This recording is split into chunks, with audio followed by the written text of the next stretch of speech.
So here's some advice when you ask for feedback. Listen. Listen to the feedback. Don't agree with it. Don't disagree with it. Don't prove it. Don't disapprove it. Just listen to it. Stay open and curious. Don't get defensive. When somebody opens up and gives you feedback, nothing can shut that down faster than you not being gracious about receiving the feedback. The other person must feel okay. Remember, it can be a really hard task to give somebody feedback because we don't want others to feel bad. Ask, for helvede.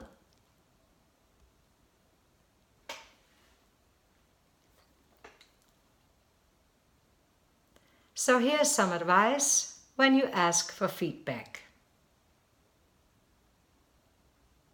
Listen. Listen to the feedback. Don't agree with it. Don't disagree with it. Don't prove it. Don't disapprove it. Just listen to it. Stay open and curious. Don't get defensive. When somebody opens up and gives you feedback, nothing can shut that down faster than you not being gracious about receiving the feedback. The other party, det var da ufatteligt. So here's some advice to keep in mind when you ask for feedback. Listen. Listen to the feedback. Don't agree with it. Don't disagree with it. Don't prove it. Don't disapprove it. Just listen to it. Stay open and curious. Don't get defensive. When somebody opens up and gives you feedback, nothing can shut that down faster than you not being gracious about receiving the feedback. The other person must feel okay.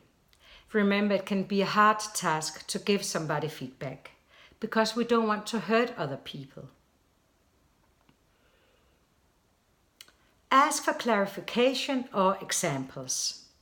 The purpose is not to prove that they're not right. It's rather to help you to fully understand what it really means and what it looks like in everyday life. This is important because when you get the rich details, it's easier to see how the dynamics work. Often you might not agree with something at first, but when you get all the details, it's easier to see how something can appear from other perspectives. And in this way, you both get to know yourself better and get to know the other part better, as well as any dynamics around you. Thank them for the feedback.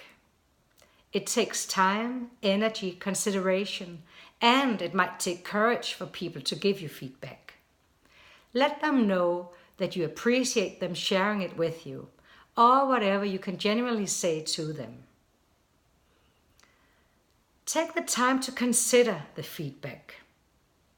Even if it's feedback you first disagree with, think about it, ponder over it. Even when you disagree, there might be a little part that can give you an insight, or maybe just an insight on how different the other part experiences things, which can be useful for you later to know about. Please remember, you are not obligated to act on feedback, but you are obligated to consider it and see if there's something that you can learn from it. And finally, consider closing the loop with the person that gave you that feedback. It can be in a day or a week to simply say, "Hey, I have really been thinking about what you said to me, and I appreciate it." Or, "I've thought about it, and here's what I will do differently based on that."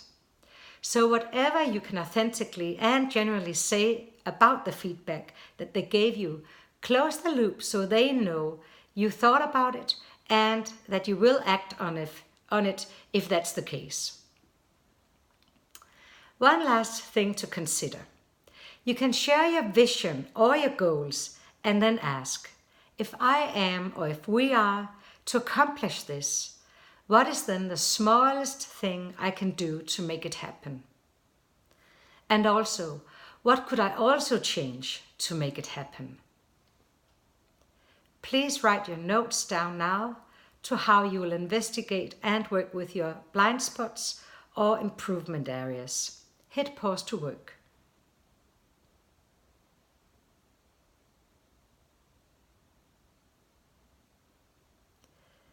Before we move on to the stories that we tell ourselves and others, I will wrap this part up with opening up to include how you and your people work together.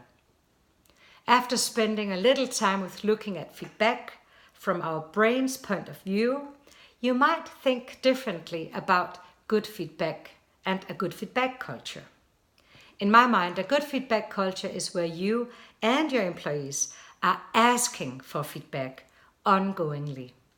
In this culture, it is also considered to be everybody's own responsibility to get good feedback. And in this culture, everybody knows and takes action on the fact that good feedback comes from the people that are close enough to actually give you good feedback with examples and details. And that's not always the position that the leader holds. Often the feedback should come from other people than the leader, other people we work closely with. So you might want to consider this as an important step in building a high-performance culture.